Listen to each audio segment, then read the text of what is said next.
décision d'un juge parisien, nous saurons évoquer ce qui a été fait en Espagne pour que ce que nous faisons soit mieux compris et que nos démarches soient mieux comprises. Car, et je termine par là où j'ai commencé, ce n'est pas abstrait notre combat.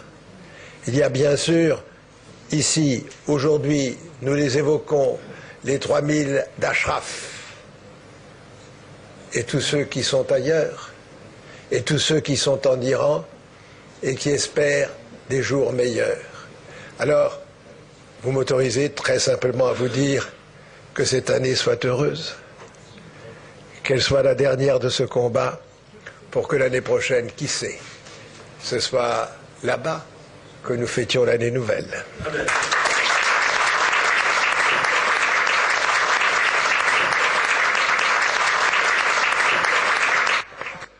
Madame la Présidente, je ne peux pas commencer mon intervention sans vous dire à vous-même et sans exprimer les vœux fraternels que j'ai fait, que je continue à faire pour vous, pour Massoud, pour vos compagnons dans la résistance, pour tous vos compagnons de lutte pour la libération du peuple iranien. Et je prie sincèrement Dieu pour que l'année 2011 vous apporte le mieux pour vous, car le mieux pour vous, c'est aussi le mieux pour nous. Je ne parle pas uniquement de nous, les Maghrébins, ou de nous, les musulmans, mais je parle aussi de nous dans le monde occidental, car la question iranienne, la résistance iranienne, est la question type qui concerne et qui intéresse toute la communauté internationale. Monsieur le Président de séance, mon cher ami Jean-Pierre Michel, Monsieur le Président Hermas, Mesdames et Messieurs les sénateurs, je voudrais aussi vous exprimer mes vœux, pour vous et pour le peuple français que vous représentez ici. Et je voudrais saluer tout particulièrement les efforts qui ont été faits ici pour faire connaître la résistance iranienne à la face du monde, pour soutenir Ashraf et soutenir la résistance iranienne. Et je vous dis bravo parce que c'est difficile de réunir, au-delà de tous les clivages d'ordre politique ou spirituel, des gens, des sénateurs, des députés, sur une question aussi peu connue et aussi défigurée depuis le temps que la question de la résistance iranienne. Et je vous exprime ma reconnaissance.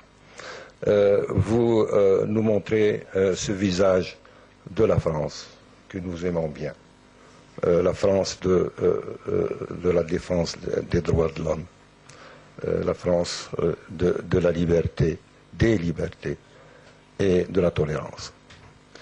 Et votre mérite est d'autant plus grand que ces efforts que vous avez faits, vous les maires, avant vous les membres de l'Assemblée nationale, avaient agi dans un climat politique, disons malgré les positions gouvernementales, qui ont été très injustes.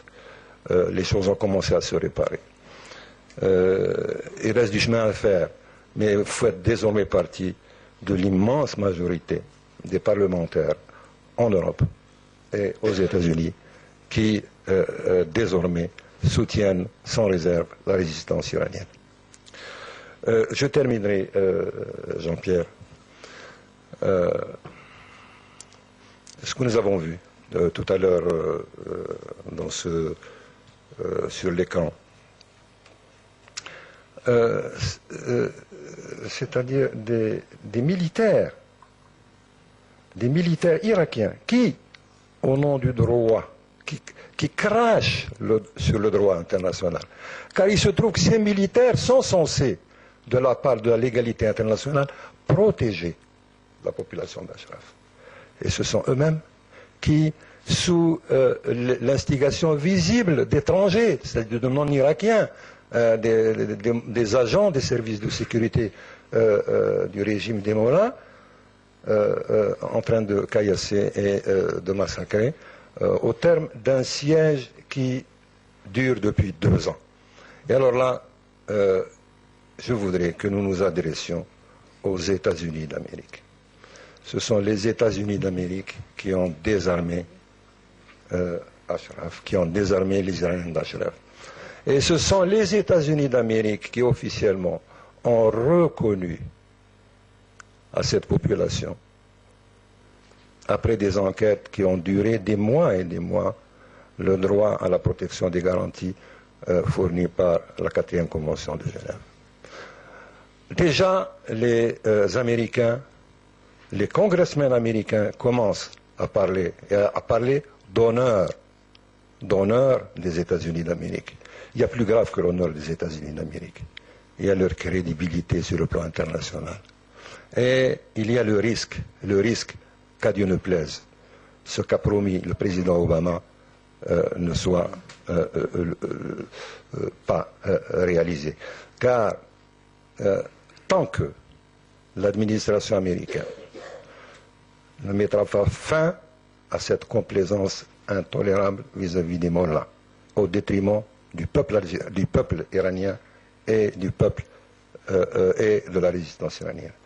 Tant que l'administration américaine n'arrêtera pas cette inscription de l'OMPI, tant qu'elle n'assumera pas directement ce qu'elle a promis, à savoir la protection de la population d'Ashraf, alors nous verrons se fermer très rapidement et de plus en plus vite les promesses d'ouverture et les espoirs qu'avait suscité la déclaration du président Obama au lendemain de son élection.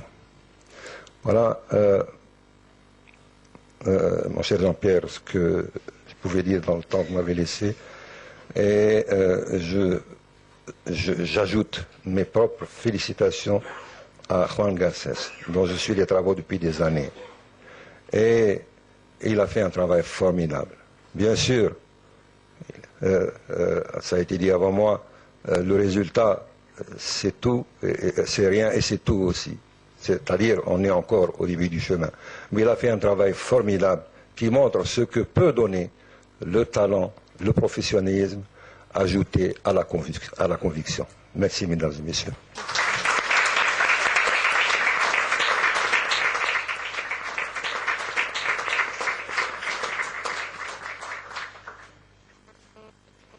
Madame la Présidente, Monsieur le Président, Mesdames, Messieurs, comme nous le savons tous, mais comme feignent de l'ignorer ceux qui prétendent que le régime d'Iran est amendable, ce régime est régi par une constitution totalitaire.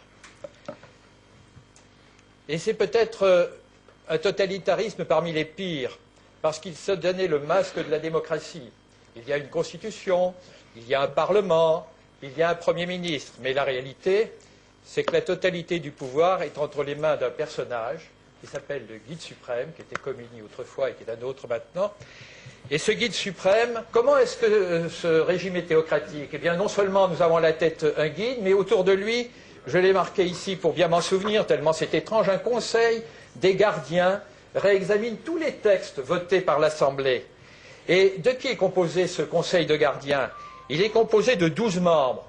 6 sont désignés par le guide. Les 6 autres sont votés élus certes par le Parlement, mais sur proposition du chef du pouvoir judiciaire. Or, ce chef du pouvoir judiciaire est lui-même désigné par le guide. Donc nous sommes en plein dans un système où la totalité des pouvoirs appartiennent aux représentants de l'imam caché. Le chef du pouvoir judiciaire désigne lui-même les juges. Et ces juges doivent eux-mêmes être, je cite, c'est dans la Constitution, désignés selon les critères de la jurisprudence religieuse. Et ils doivent, toujours selon la Constitution, s'abstenir d'appliquer les décrets et règlements contraires aux lois et aux ordonnances islamiques. Rien d'étonnant dès lors qu'avec ces critères religieux et politiques qui sont tout à fait identiques, le régime poursuive ses opposants politiques en leur reprochant